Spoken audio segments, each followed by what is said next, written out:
Happy Easter and welcome to week 13. I hope you enjoy some time off and fuel your training with chocolate eggs. In my family, we have a tradition since a decade ago to do an outside bath during Easter. And in Sweden, that can mean quite a cold plunge. So today I thought I'd discuss cold baths as a potential strategy for recovery and other alleged health benefits. But first things first, let's look into the updated ranking. This week was probably the 7th time I did test 1 from 2021.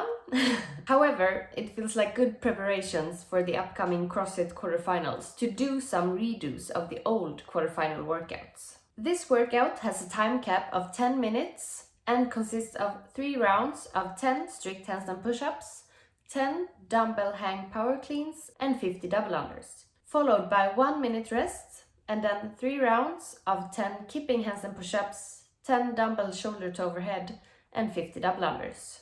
I managed to do 11 double unders on the first round of the second part of this workout, so at least a decent improvement since last time with 30 more reps, getting closer to that top 50% each time.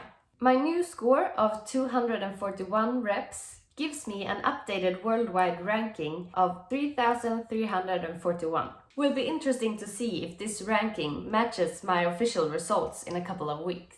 Some other highlights from this week's training was that I was finally able to hit 75 kilograms or 165 pounds clean and jerk.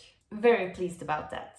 My new goal is set on 80 kilograms, 176 pounds. And I think it's time to bring out those SBD sleeves to help me on the way. I also hit 61 kilograms or 135 pounds snatch, which is the frequently used weight for women in snatches during quarterfinal workouts. So also an important milestone. Now let's dive into the benefits of cold plunge. It has become very popular with cold water immersions lately due to its alleged health benefits. And it's also a common practice among elite athletes. However, there are some conflicting studies about the effectiveness. Cold baths causes an increased release of adrenaline and cortisol, which makes us feel alert and can help with focus. This can also give a psychological benefit during competition, whereby there is a reduction of the feeling of fatigue during the immersion.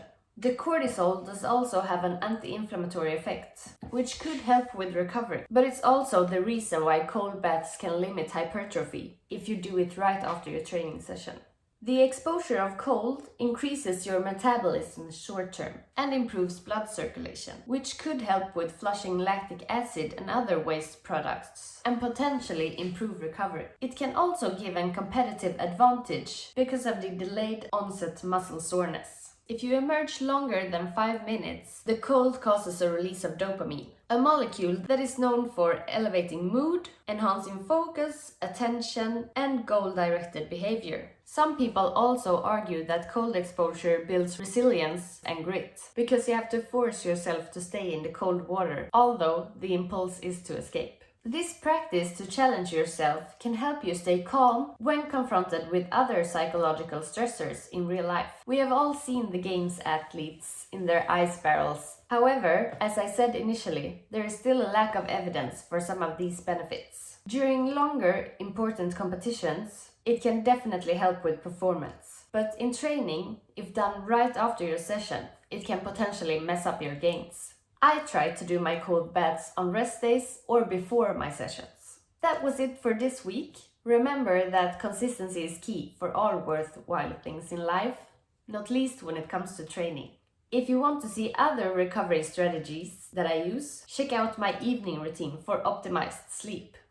See you next week.